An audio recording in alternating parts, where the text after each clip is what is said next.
It has been such a long time since I made a video or since I did anything on YouTube, as a matter of fact. And for a person like me, a long time could even mean a month or two, because um, I refuse to put out anything in those 2 months, either because I'm doing something more important, or I'm dealing with something that I need to deal with first, so that the energy um, that I put out needs to be pure, because I don't want to be a person who is giving out information or anything, as a matter of fact, or to just make myself feel better, or to just do it for the sake of putting content out. I really do wish to, really do wish to inspire, and I aspire to become better at doing this. So I wanted to talk about two things essentially, and the first thing being how important it is to be social.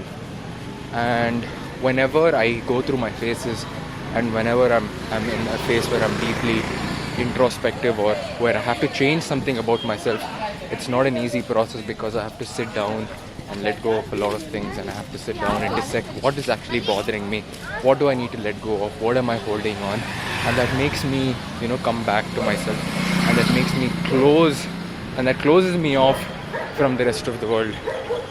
And sometimes it's very healthy to take your space, and it is very healthy obviously, but something that we need to understand is that we are social beings, and it's so important to be social. It's so important to go out, speak, communicate with your friends, your brothers, your sisters, your parents, and get ideas and be inspired.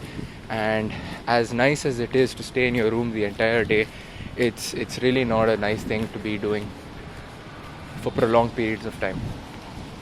So that's the first thing, and that's very important, to be social, or at least to take time off for yourself when you don't feel like being social, and then actually actively going out and being social. And it doesn't necessarily mean going to parties or going to pubs or clubs. It just generally means to talk to people, to talk to even your family, to talk to people around you, or to message, to text people. And I'm known to take a lot of space. I know my personality is a personality. I think I don't really want to give it a terminology, but I think I'm an ambivert, where I really am good in a social setting, but I really do need my space from time to time. So do whatever you have to do, but it's important for you to speak, as important as it is for you to take your space. And the second thing is to be calm.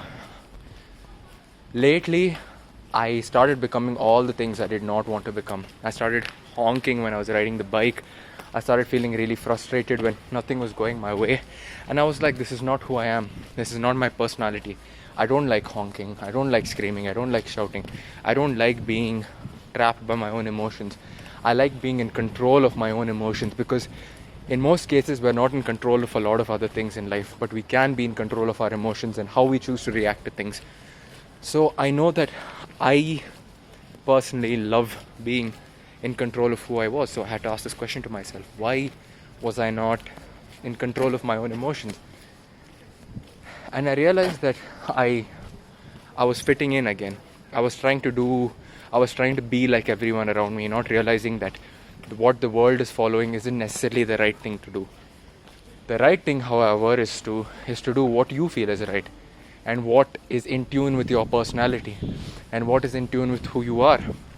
And if your personality tells you to be a calmer and a nicer and a more gentle, reserved human being, it's exactly what you should do. If your personality tells you to be a more violent human being, it's something you could change, it's something you could retrospect. There needs to be some introspection, there needs to be some change. If your personality tells you to be more gentle, then that's something you need to work on. If your personality tells you that you need to be kinder, that's something you need to work on. And a lot of people will project a lot of emotions on you, because dealing with your own feelings and dealing with your own problems is a hard thing to do.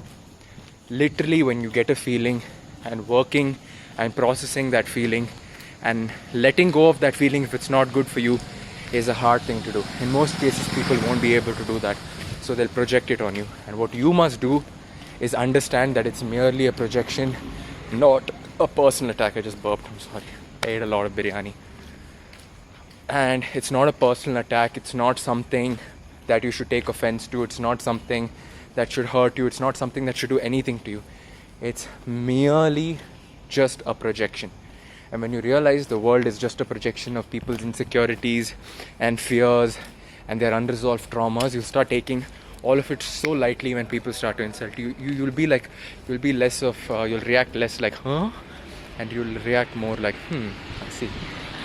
So that's it, be more social and learn to be more calm and be more in tune with yourself. Again, I've been rereading Letting Go by David R. Hawkins, and I'm not letting go of a person or anything per se. I'm just learning again to let go of all of the feelings, and I really, really think that book is magical. So thank you, David R. Hawkins, wherever you are in the universe. And I definitely think I'm in a place right now where I'll gradually start putting out more content, and the content's definitely coming from a